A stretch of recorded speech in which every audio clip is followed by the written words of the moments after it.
और इस वक्त की बड़ी खबर गाजियाबाद से आ रही है, जहां गाजियाबाद में 10 मार्च 2026 को CSR एंड सस्टेनेबिलिटी कॉन्क्लेव 2026 का आयोजन किया जाएगा। ये कार्यक्रम कौशाम्बी स्थित रेडिसन ब्लू होटल में सुबह 9:30 से लेकर शाम 6 तक चलेगा। मुख्य विकास अधिकारी अभिनव गोपाल के अनुसार इस कॉन्क्लेव का उद्देश्य जनपद की विकास आवश्यकताओं के अनुरूप CSR निवेश को संगठित और परिणाम आधारित ढांचे में लाना है। कार्यक्रम का आयोजन नई दिल्ली की प्रबंधन परिमार संस्था सार्थक कलेक्टिव के साथ रणनीतिक साझेदारी में किया जा रहा है। कॉन्क्लेव में शिक्षा व कौशल्य विकास, सार्वजनिक स्वास्थ्य, जल संरक्षण, ठोस अपशिष्ट प्रबंधन, पशु कल्याण और जल स्तर पर डीकार्बोनाइजेशन जैसे अहम मुद्दे पर मंथन होगा। इस पहल का मकसद गाजियाबाद को एक जलवायु अनुकूल और जिम्मेदार औद्योगिक जिले के रूप में विकसित करना है। देखिए पब्लिकेशन टीम की ये खास रिपोर्ट। और इस गैप एनालिसिस को हम लोग इस CSR कॉन्क्लेव में हमारे जो CSR फर्म्स आएंगे या CSR की जो कंपनीज होती हैं जो देती हैं उनको हम प्रस्तुत करेंगे। प्रस्तुत करने के साथ साथ हम लोग इस कॉन्क्लेव में कुछ पैनल डिस्कशन रखेंगे। पैनल डिस्कशन में हम लोग उस क्षेत्र के एक्सपर्ट को बुला रहे हैं जो बड़े नाम है उस क्षेत्र के। फॉर एग्जांपल एक हमारा पैनल डिस्कशन नेक्स्ट करने वाला शो नेक्स्ट तो ये तो मैं बता दूंगा अभी आपको कि जिस तरीके से हम देख पाते हैं कि ये उत्तर प्रदेश का जो विजन है हमारा, जो हम लोग सभी बात करते हैं विकसित होने के लिए, विकसित उत्तर प्रदेश 2047 की, तो उसी के क्रम में गाजियाबाद जो है 2047 तक किस तरीके से विकसित हो सकता है और उसमें CSR की क्या भूमिका रहेगी, उसके ऊपर जो है ये पूरा कॉन्क्लेव आधारित है। और इसमें जो मेजर जो चीज़ है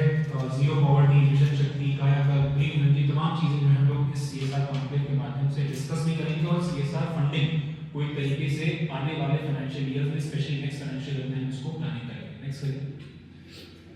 हाँ, आप क्योंकि गाजियाबाद जो है एक तरीके से स्वागत द्वार माना जाता है उत्तर प्रदेश का, तो अगर हम उत्तर प्रदेश को विकसित देखना चाहते हैं तो गाजियाबाद को विकसित होना बहुत जरूरी है। गाजियाबाद एक इकोनॉमिक कैपिटल भी है एक तरीके से पूरे उत्तर प्रदेश की, और इसमें जो है गाजियाबाद को एक तरीके से मेक और ब्रेक डिस्ट्रिक्ट कहा गया है। या तो एक बना सकता है तो तोड़ सकता है, क्योंकि इतना क्रूशियल इस कारण CSR फंडिंग इसकी इतना फायदे से बहुत जरूरी है। नेक्स्ट करिए। नेक्स्ट करिए। तो ये बेसिकली 10 मार्च 2026 को सुबह 9:30 से शाम को 6 बजे तक रेडिसन ब्लू और शामी में ये ऑर्गेनाइज किया जाएगा CSR एंड सस्टेनेबिलिटी कॉन्क्लेव 2026, जिसमें आप सभी लोगों को मैं अलग से आमंत्रित करूंगा, बट मैं आज आप लोगों को 25-26 में ये CSR कॉन्क्लेव जो है हम लोग करने जा रहे हैं गाजियाबाद में 10 मार्च 2026 को CSR कॉन्क्लेव जो है वो गाजियाबाद जिले में कराया जाएगा। इसमें हम लोगों की जो मदद है वो सार्थक कलेक्टिव के द्वारा की जा रही है, जो कि पूरी प्लानिंग और सभी स्पीकर्स को बुलाने के लिए करेगा। ये जो CSR कॉन्क्लेव है, CSR एंड सस्टेनेबिलिटी कॉन्क्लेव, इसका जो ऑब्जेक्टिव है वो ये है कि हम लोग अगले फाइनेंशियल ईयर में गाजियाबाद में जो CSR की जो भी फंडिंग वगैरह होती है तो उसको नियमित एक सुनियोजित ढंग से हम लोग नेक्स्ट ईयर में हम लोग उसको यूज करें। इसका मकसद ये है कि हम लोग 3 स्टेक होल्डर हमारे CSR इकोसिस्टम में होते हैं।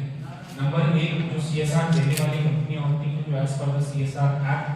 जो है एलिजिबल होती हैं। दूसरे वो NGOs या वो संस्थाएं जो लोग CSR के प्रोजेक्ट्स को इम्प्लीमेंट करती हैं। और तीसरा ऑब्वियसली सरकार है, जो कि उन क्षेत्रों को आइडेंटिफाई करती है जिन क्षेत्रों में CSR फंडिंग की आवश्यकता होती है। इसके लिए हम लोगों ने सर्वप्रथम एक गैप एनालिसिस, हर विभागवार हम लोग एक गैप एनालिसिस कर रहे हैं जिसकी शुरुआत कल से हो चुकी है। गैप एनालिसिस का अर्थ ये है कि मैं अगर एक उदाहरण के रूप में बताना चाहूँ कि शिक्षा के क्षेत्र में अगर मेरे बेसिक शिक्षा के स्कूल हैं तो बेसिक शिक्षा के स्कूलों में कहाँ पर टॉयलेट नहीं बनी हुई है या कहीं टॉयलेट नहीं है, कहाँ पर स्मार्ट क्लासेस नहीं है, कहाँ पर हमारे फर्नीचर नहीं है। जैसे कई हमारे यहाँ पर न्यूज़ में भी कई बार चीज़ छपती है, दैनिक जागरण ने भी छापा है, उजाला ने भी छापा है कि कई जगहों पे फर्नीचर हमारे यहाँ अवेलेबल नहीं हो पाते हैं। हो सकता है कि एक कक्षा में और दूसरे कक्षा में ना हो। तो इस तरह का हम एक गैप एनालिसिस हर विभाग के साथ करते हैं, चाहे वो पशुपालन विभाग हो, चाहे वो स्वास्थ्य विभाग हो, चाहे वो कृषि विभाग हो, चाहे वो हॉर्टिकल्चर का विभाग हो, चाहे वो कोऑपरेटिव का विभाग हो। इस तरह से हमने सभी विभागों का एक गैप एनालिसिस हम लोगों ने शुरू किया है, जिस एनालिसिस को हम लोग होली से पहले या होली के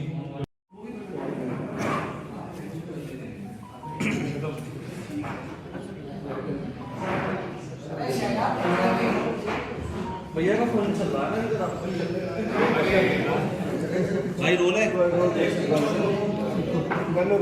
सर गाजियाबाद में एक कॉन्क्लेव का आयोजन होने जा रहा है, किस तरह का कॉन्क्लेव है, क्या कुछ उसमें रहने वाला है? गाजियाबाद में हम लोग 10 मार्च 2026 जो है हम लोग CSR and sustainability conclave Ghaziabad करने जा रहे हैं और ये रेडिसन ब्लू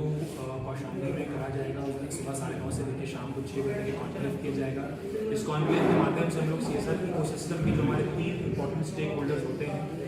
जो CSR देने वाली कंपनीज होती हैं, फर्म्स होती हैं, नंबर 1, नंबर 2 जो हमारे NGO के पार्टनर्स होते हैं जो CSR के प्रोजेक्ट्स को इम्प्लीमेंट करते हैं, नंबर 3 जो गवर्नमेंट जो इस गैप एनालिसिस इम्प्लीमेंटेशन को देखती है और वो सही तरीके से इम्प्लीमेंट किया गया है कि नहीं किया गया है उसको वो मॉनिटर करती है। इन 3 स्टेक होल्डर्स को साथ लाकर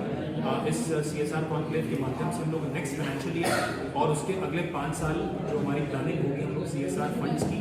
वो प्लानिंग इस प्लेटफॉर्म के माध्यम से करना चाहते हैं। इस कॉन्क्लेव के माध्यम से हम लोग एक तरीके का हम लोग प्लान भी रिलीज करेंगे जो अगले साल के लिए हमारे CSR फंड किस क्षेत्र में होने वाले हैं, कौन सी कंपनी किस क्षेत्र में इन्वेस्ट करेगी, उससे क्या फायदे होंगे, उसका क्या इम्पैक्ट होने वाला आने वाले समय में, इसके ऊपर भी हम लोग पूरा एक ब्लूप्रिंट, एक बुक, एक छोटी सी हम लोग पूरी जो बुक इसमें रिलीज करेंगे। और इसमें हम लोगों ने जितने भी हमारी बड़े पार्टनर्स हैं स्पेशली जो गाजियाबाद में स्थापित हैं, चाहे वो डाबर हो, कॉन्टिनेंटल कार्बन हो, हमदर्द हो, टाटा स्टील फाउंडेशन हो, इवन हमारा संबलपुर हो, श्री राम पिस्टन हो, ये सभी ने हमें इस पूरे organisation it is being powered by Dabur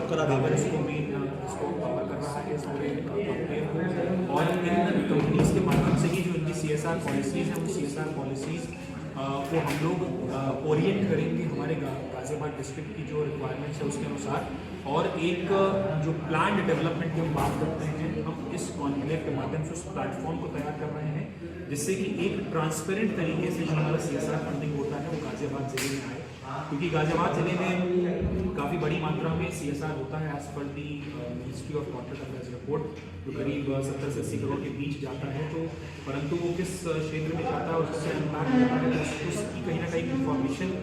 की जो है गैप हो जाता है, तो उस गैप को भी हम लोग इसके माध्यम से खत्म करेंगे और एक ट्रांसपेरेंट मैनर से हम लोग पूरे CSR कॉन्क्लेव को हम लोग करेंगे। उनको बताना है इसमें हमारा जो बैंकिंग पार्टनर है इट इज़ HDFC में इसको बैंकिंग पार्टनर सपोर्ट करना है। सर इसमें इस कॉन्क्लेव में लगभग कितने कॉर्पोरेट साथ आ रहे हैं और आगे कितनी इनकी संख्या बढ़ सकती है? अभी तक हम लोगों ने करीब 20 से 25 कॉर्पोरेट्स को जो है रीच आउट किया, जो बड़े कॉर्पोरेट्स हैं जिनका CSR फंड जो है 1 करोड़ से अधिक जिनका जाता है तो हमने उनको रीच आउट किया। परंतु इसके अलावा भी हम लोग अभी लगातार जो हमारे और भी मिडिल टियर जो फर्म्स होते हैं जो यहाँ पर गाजियाबाद में बड़े भले ही छोटे अमाउंट पे लेकिन CSR कर सकते हैं तो हमको रीच आउट करने की कोशिश कर रहे हैं, क्योंकि जो हमारे पैनल डिस्कशंस हैं उसमें हम लोग CSR के जो हेड्स हैं सब कंपनीज के उनको भी एज ए पैनलिस्ट हम लोगों ने इस पर रखा हुआ है जिससे कि वो भी अपना मत रख सकें, क्योंकि CSR के जो हेड्स होते हैं वो हमेशा कहीं ना कुछ चीज़ें बताते हैं जिसके तहत हम लोग प्रपोजल नहीं भेज पाते, क्योंकि उनका भी एक पर्टिकुलर फॉर्मेट होता है, उनको भी इम्पैक्ट अपना दिखाना पड़ता है, उनको किसी प्रोजेक्ट की क्या ज़रूरत है, उसका गैप क्या है वो भी उनको दिखाना पड़ता है, बोर्ड से उसको अप्रूव कराना पड़ता है। तो CSR जो हेड्स हैं वो भी अपनी इसको बात को भी रखेंगे, तो इसमें मैक्सिमम कंपनीज को इसमें कोशिश कर रहे हैं। हमारा जो टारगेट है हम लोग 50+ कंपनीज को जो है इसमें इस कॉन्क्लेव में बाय 10 मार्च हम लोग इन्वाइट कर सकें और उनकी अटेंडेंस को इंश्योर कर सकें। और सर क्या ये कहा जा सकता है कि 25, 26 और 26, 27 जो आने वाला फाइनेंशियल ईयर है, आने वाले फाइनेंशियल ईयर में जो CSR एक्टिविटीज़ होंगी गाजियाबाद में उसमें कहीं ना कहीं इजाफा होने की भी संभावना है? बिल्कुल, इस कॉन्क्लेव के माध्यम से हम लोग सिर्फ एक सुनियोजित प्लानिंग ही नहीं बट साथ ही साथ जो है हम लोग जो हमारी फंडिंग होती है CSR की उसको भी हम लोग बढ़ाने के लिए पूरी कोशिश करेंगे, क्योंकि जब एक CSR कंपनी को एक प्लेटफॉर्म मिल जाता है, जब उसको लगता है कि एडमिनिस्ट्रेशन जो है खुद इन्वॉल्व गैप एनालिसिस करके आपको दे रहा है तो उनका एक कॉन्फिडेंस बिल्ड होता है और इस कॉन्फिडेंस के कारण मुझे पूरी उम्मीद है कि हम इस कॉन्क्लेव के माध्यम से इवन जो अमाउंट ऑफ CSR फंड जो हमारा यहाँ पे इन्वेस्ट हो रहा है जो भी बढ़ेगा। सर जैसे आपने बताया कि फंड आता है लेकिन NGO काम करती है तो उसमें फंड में वेरिएशन होता है, उस फंड का आंसर करना है, तो इसके लिए आपकी तरफ से क्या है, सरकार की तरफ से? देखिए इस प्लेटफॉर्म के माध्यम से हम लोग एक ट्रांसपेरेंसी भी मेंटेन करने की कोशिश करेंगे, जिसके माध्यम से जो भी CSR फंड जिसको भी जा रहा है उससे क्या इम्पैक्ट आ रहा है उसका एनालिसिस में हम लोग हमारी खुद की हम कोशिश करेंगे कि हम एक वेबसाइट के माध्यम से उसको या हमारे NICT हम लोग माध्यम से उसको हम लोग प्रदर्शित कर सकेंगे CSR फंड किस कंपनी ने कितना पैसा किस चीज़ से दिया, उसका इम्पैक्ट क्या है। तो एक ट्रांसपेरेंट प्लेटफॉर्म भी हम लोग इस कॉन्क्लेव के माध्यम से स्थापित करेंगे। जिस तरह का कोई सवाल है, इस तरह का कोई भी जो शक है वो इसके